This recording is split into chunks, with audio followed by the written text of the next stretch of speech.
Neste dia 14 de fevereiro é celebrado o dia de Quarta-feira de Cinzas, que se tornou uma tradição católica e nacional. Nós estamos com o Padre Ariel Gomes, que irá trazer detalhes sobre essa celebração.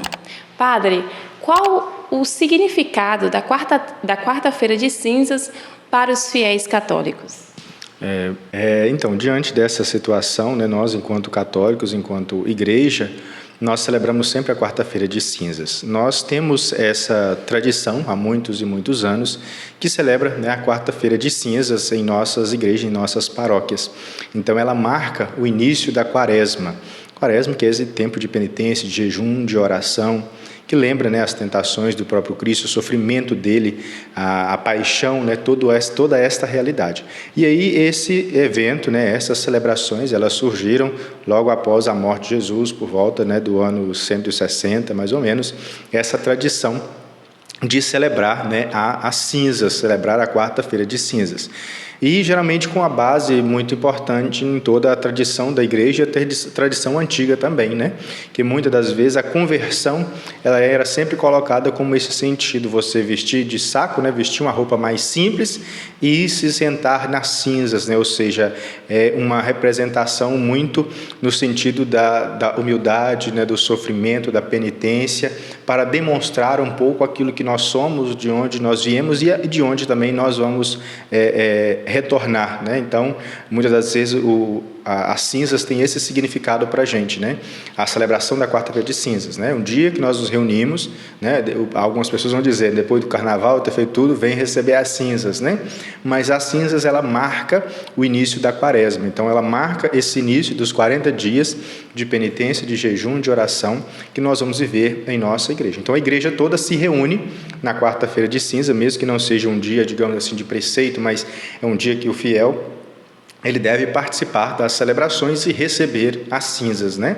A cinza geralmente é colocada, né, na cabeça da pessoa, né, ou na fronte, ou na cabeça mesmo, né, é um sinal da cruz, e o padre vai dizer, convertei-vos e crede no Evangelho. Então é um sinal de conversão, né, um sinal para a gente perceber que nós não somos, digamos assim, reis e rainhas e tudo, né? Mas nós somos pessoas humildes e temos que nos lembrar, né, que alguém entregou a sua vida por cada um de nós, e também nos lembrar que nós viemos do pó e ao pó retornaremos. Então isso nos traz um sentimento, digamos assim, muito importante de viver, né, a nossa humildade e perceber que nós temos um Deus acima de nós. Há uma programação especial nessa data de Quarta-feira de Cinzas? Então, em todas as quartas-feiras de cinza, nós celebramos, né, nas nossas matrizes, igual aqui tem a Imaculada e também tem a São José, né? Então, nós geralmente celebramos nos horários de missa normal. Aqui na Igreja Imaculada, nós vamos celebrar às 19 horas, né, na próxima quarta-feira, né? E aí nós damos início a todas essas celebrações quaresmais, com as celebrações, com as orações penitenciais que vão ser feitas todos os dias de manhã, logo depois da Quarta-feira de Cinzas. E também, né, nós vamos, aos poucos, vivendo essa penitência, esse jejum, essa oração que a igreja propõe para a gente. O uso das cinzas na cerimônia traz qual o significado? Geralmente, no domingo de Ramos do ano anterior, nós guardamos os ramos que foram abençoados, né? Então, quando tem o domingo de Ramos, todo mundo traz o seu ramo de casa, né? E esses ramos são enfeitados à igreja, a pessoa traz na procissão e tudo, e eles são abençoados. Então, geralmente, muitas pessoas deixam esses ramos na igreja. Então, a igreja pede para que se faça as cinzas, né, com estes ramos que ficaram. Então, eles secam, queimam, e aí faz essas cinzas, né? E o sentido de receber as cinzas são dois dizeres que nós fazemos, né? Ou convertei-vos e crede no Evangelho, ou lembre-se que vieste do pó e ao pó retornará. Então, ele tem muito um sentido dessa humildade, da gente se lembrar realmente que nós viemos do pó, que nós somos compostos da terra e que nós precisamos de um processo de convivência, porque nós vamos voltar ao pó, mas o essencial de todos nós deve voltar para junto de Deus. Então, é um processo, digamos assim, de entender que nós somos limitados, mas que, com a graça de Deus, nós vamos alcançar a nossa salvação. O nosso corpo, né? Ele volta para o pó de onde veio, né? E, ao mesmo tempo, convertei-vos e crede no Evangelho nos traz essa dimensão de acreditar no próprio Cristo, de um processo de conversão mais forte que vai iniciar com o tempo da Quaresma. A tradição de fazer jejum e também não comer carne traz qual significado para vocês, para os fiéis católicos? Então, no caso, a igreja pede para que a gente possa fazer, né? Já está na lei da igreja, fazer o jejum, pelo menos nas sextas-feiras, né? Lógico, tem uma norma da CNBB que vai dizer se você pode fazer o jejum de outra coisa que às vezes seja importante para você. Mas o jejum da carne, principalmente, nos lembra muito o sangue, né? Então, se você olhar, talvez a quaresma é toda carregada de todo um sentido, né?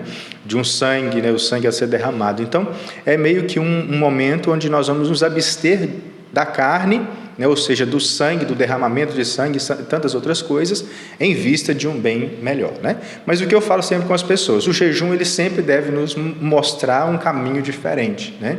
Ele tem que ter um sentido na nossa vida. Então, se nós fazemos o jejum sem sentido, nós vamos entrar numa lei farisaica, digamos assim. E os fariseus muitas vezes faziam o jejum simplesmente para se mostrar. Nós não. Precisamos fazer o jejum, mas fazer o jejum com um propósito, né? Um propósito de conversão. Eu sempre falo com as pessoas, toda vez que nós fazemos um jejum, nós temos que lembrar, eu estou deixando de comer alguma coisa, mas tem tantos irmãos e irmãs nossos que estão deixando de comer alguma coisa porque não tem. E nós temos. Então, é para a gente meio pensar, enquanto a nossa barriga está roncando, porque nós deixamos de comer um pouco a mais, é para a gente se lembrar que tem gente vivendo com a barriga roncando, digamos assim, porque ela não tem o que se alimentar. Então, isso nos deve colocar em uma atitude de conversão e, ao mesmo tempo, de ajuda ao próximo. Então, traz esse sentido. Não é simplesmente abster-se da carne, mas também se lembrar que todos nós somos irmãos. Eu gosto sempre de dizer, se as pessoas lembrassem que o nosso Brasil, o nosso mundo produz o alimento para todo mundo, mas às vezes muitas pessoas não têm o que comer porque pela ganância de um e pelo desperdício de outros, né? Às vezes nós teríamos um mundo diferente. Então, o jejum traz essa realidade, né? Mas o jejum da carne é mais para significar um pouco isso, né? A entrega do próprio Cristo, o derramamento do sangue. Então, nós deixamos, né, de comer essa carne, deixamos de comer, mas é o que eu falo, sempre tem que ter um pós, né? Que eu acho que seja importante, porque senão a gente deixa de comer carne, mas deixa ela congelada, então no final da quaresma vai se tornar uma economia e não um bem para o nosso irmão, né? Então, se vai fazer o jejum, pega aquilo aí, talvez, entrega para um irmão que às vezes não tem condições, né? Alguém talvez está na situação de rua e tantas outras realidades que muitas vezes precisam de cada um de nós. Esses são os detalhes da celebração da Quarta-feira de Cinzas. Repórter Joyce Amorim de volta para o estúdio da 94 FM.